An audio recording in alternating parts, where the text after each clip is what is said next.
کے لیے، کیونکہ یہ عادت تھی اللہ کے رسول صلی اللہ علیہ وسلم کی، جب بھی بیٹی آتی گھر میں اپنی جگہ سے اٹھ جاتے، ان کا استقبال کرتے، اپنی جگہ پر ان کو بیٹھاتے اور احترام کرتے، ان کے سر کو چوم لیتے، انہیں بوسہ دیتے. یہ بیٹی کا پیار تھا. یہی کرنا چاہتے تھے. اس دن بھی جب وہ بیمار تھے لیکن وہ اٹھ نہیں سکے، کمزور ہو گئے تھے. اللہ کے رسول صلی اللہ علیہ وسلم نے اشارہ کیا. بیٹی جب قریب آئی تو آپ صلی اللہ علیہ وسلم نے کہا اپنا کان قریب لاؤ. جب کان نزدیک کیا اللہ کے رسول صلی اللہ علیہ وسلم کے پاس تو اللہ کے رسول صلی اللہ علیہ وسلم نے کچھ کہا. تو جیسے ہی انہوں نے سنا وہ رونے لگی.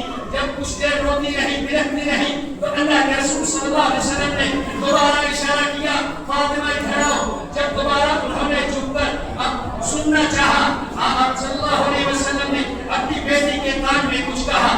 جب یہ سنا تو حضرت فاطمہ رضی اللہ تعالیٰ عنہ ہنسنے لگی. جب وہ ہنسنے لگی حضرت عائشہ رضی اللہ تعالیٰ عنہ ان کو سمجھ نہیں آئی کہ یہ کیا ہوا. ایک بار کچھ کہا تو وہ رونے لگی، دوسری بار کچھ کہا تو وہ ہنسنے لگی.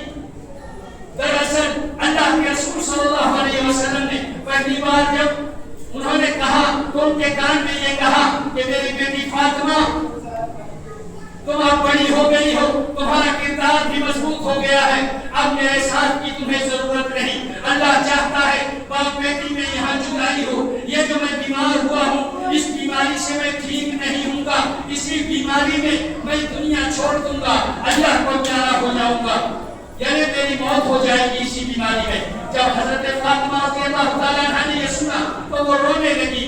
ان کے رونے کو دیکھ کر اللہ کے رسول صلی اللہ علیہ وسلم نے دوبارہ اشارہ کیا. جب وہ دوبارہ آپ کے کان میں کچھ بول رہے تھے انہوں نے کہا میری پیاری بیٹی، میرے خاندان میں سب سے پہلے جو مجھ سے دوسری دنیا میں ملاقات کرے گا وہ تم ہی ہوگی، یعنی میری موت کے کچھ ہی دن بعد تم میرے پاس آنے والی ہو.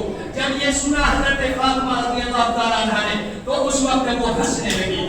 اللہ کے رسول صلی اللہ علیہ وسلم کے ساتھ بیٹی کا یہ رشتہ جو ابنت ابیہا سے ام ابیہا بناتا ہے اور پھر اس کے بعد ایک کامیاب بیوی اور ایک کامیاب ماں بنا دیتا ہے. اللہ کے رسول صلی اللہ علیہ وسلم کے ساتھ جدائی ہوتی ہے.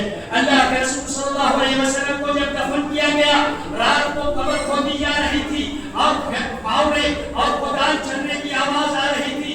حضرت فاطمہ رضی اللہ تعالیٰ عنہ چلا رہی تھی اے عبداللہ ابن زبیر، اے عبداللہ ابن عمر، اے عبداللہ ابن عباس، کیسے تمہیں گوارا ہو رہا ہے میرے بابا جانی کو تم مٹی کے اندر گڑھا کھود کر اس میں دفن کرنا چاہتے ہو، کیسے تم کر سکتے ہو؟ یہ تو میرے دل سے پوچھو، میرا دل ٹوٹ کے چکنا چور ہو چکا ہے، میں تو ایسا نہیں کر سکتی. یا وطا الى جبریل ننعا، اے ابا جان، ہائے افسوس میرے ابا جان دنیا سے چلے گئے. ہم کسے سنائیں؟ جبریل جن کے پاس آتے تھے اللہ کا پیغام آتا تھا. اب میں کس کو اپنا درد سناؤں؟ میں ایک بار آتے میں نے اپنا درد سنایا تھا. میں کئی کام کرتی ہوں لیکن مجھے بڑی تھکان ہو جاتی ہے، پریشان ہو جاتی ہوں، ہاتھوں میں چھالے پڑ جاتے ہیں، لہذا مجھے ایک خاتمہ یا ایک غلام عطا کر دیجیے. اللہ کے رسول صلی اللہ علیہ وسلم نے کہا میری بیٹی دنیا پریشانیوں کا نام ہے، خاتمہ یا غلام تمہیں نہیں چاہیے، بلکہ تم جب بچھونے پر آؤ سونے کے لیے عشاء کے بعد 33 بار سبحان اللہ، 33 بار الحمدللہ اور 34 بار اللہ اکبر کہہ دیا کرو. رات میں جب سو جاؤ گی تو ثواب کا ثواب بھی ہوگا اور اللہ تبارک و تعالیٰ تمہارے تھکان کو بھی مٹا دے گا، تمہاری پریشانیاں بھی دور ہو جائیں گی. لیکن آج تو وہ دنیا سے چلے گئے. اللہ کے رسول صلی اللہ علیہ وسلم کے لیے وہ رو رہی تھی اور جبریل کو سنا رہی تھی اے جبریل ہم آپ کو بتاتے ہیں کہ اب ہمارے ابا جان نہیں رہے، دنیا سے چلے گئے. جبکہ اللہ کو زیادہ پتا تھا اللہ کے رسول صلی اللہ علیہ وسلم دنیا چھوڑ چکے تھے. یہ تھی حضرت فاطمہ رضی اللہ تعالیٰ عنہا ابنت ابیہا ام ابیہا اور ان کی زندگی میں ہمارے لیے بہت سارے سبق ہیں. ایک وقت آیا اللہ کے رسول صلی اللہ علیہ وسلم دنیا سے چلے گئے.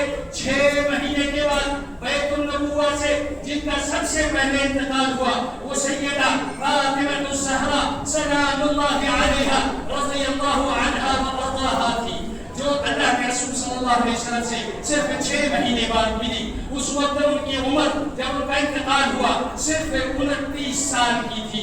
29 سال کی عمر میں اللہ تبارک و تعالیٰ کے حکم پر چلی اور کئی کردار ادا کیا اور قیامت تک کے مسلمانوں کے لیے کئی مشعل راہ چھوڑ کر گئی, کئی درس دے کر گئی. میری ماں, میری بہن, میری بیٹی, میری بچی, میری خالہ پھوپھیاں, آپ کو اللہ کا واسطہ جب تم سنو کسی بے پردہ عورت کے بارے میں اس سے اپنے کو نہ جوڑو, بلکہ اس سے اعجاب کی بھی ضرورت نہیں ہے. دنیا کی ان ننگی پنگی عورتوں سے امپریس ہونے کی بھی ضرورت نہیں ہے. اس کا کپڑا اتنا اچھا, اس کا سنگار اتنا اچھا, اس کی لپسٹک کہاں سے آئی ہے, اس کا نیکلیس کہاں سے آیا, یہ اس طرح کا ہار پہنتی ہے, اس سے امپریس مت ہو. اگر تمہیں امپریس ہونا ہے میری ماں, میری بہن, میری بچی, اگر تمہیں امپریس ہونا ہے اپنی اس حقیقی ماں سے امپریس ہو جاؤ. سیدہ فاطمہ الزہرا, سیدہ اہل النساء, نساء اہل الجنہ, سیدہ نساء اہل الجنہ, جنت کی تمام عورتوں کی سردار بن گئی. ان کے گلے میں کوئی نیکلیس نہیں تھا, انہوں نے سونے چاندی کے زیورات اس طرح نہیں پہن رکھے تھے, متواضع خاک سال گھرانہ تھا. لیکن تمہیں اگر اپنے لیے کوئی نمونہ, کوئی آئیڈیا ڈھونڈنا ہے تو تمہارے لیے ایک ہی آئیڈیا ہے اور وہ ہے سیدہ فاطمہ الزہرا رضی اللہ عنہا و ارضاہا. ان کے اندر حیا تھی, عفت و عصمت تھی, ان کے اندر پاکیزگی تھی. مرنے سے پہلے انہوں نے یہ وصیت کر رکھی تھی کہ میرا جنازہ رات کو غسل دلانا, اور علی سے کہا تھا کہ آپ مجھے غسل دلانا, اور پھر جب رات ہی کو غسل دلانا, دن میں نہیں, اور رات کو غسل دلانے کے بعد رات ہی کو قبرستان لے کے جانا, کیونکہ اگر دن میں لے کے جاؤ گے تو لاش کو دور سے لوگ دیکھیں گے, کہیں گے یہ فاطمہ کی لاش ہے. میں نہیں چاہتی کہ لاش کو بھی میرا کوئی دیکھے, رات کو لے جا کے دفن کرنا. یہ حیا تھی, یہ عفت تھی, یہ ان کے اندر حجاب اور پردے کا شرف تھا کہ انہوں نے ایسا کہا. حضرت علی رضی اللہ تعالیٰ عنہ نے ان کی ترسیل کی, انہیں انتقال کے بعد غسل دلایا, ساتھ میں حسن و حسین بھی شریک رہے, اور کچھ روایتیں کہتی ہیں فاطمہ بنت عمیس نے بھی ساتھ دیا, اور اس طرح ان کو غسل دلایا گیا رات کے وقت جیسا کہ انہوں نے وصیت کی تھی. اور جس تابوت میں لے کر جایا جائے گا, عام طور پر تابوت کو کنارے سے اوپر اٹھانا تاکہ یہ نہ پتہ چلے کہ یہ عورت کی لاش ہے یا مرد کی. یہ پہلا کام حضرت فاطمہ ہی نے کروایا تھا.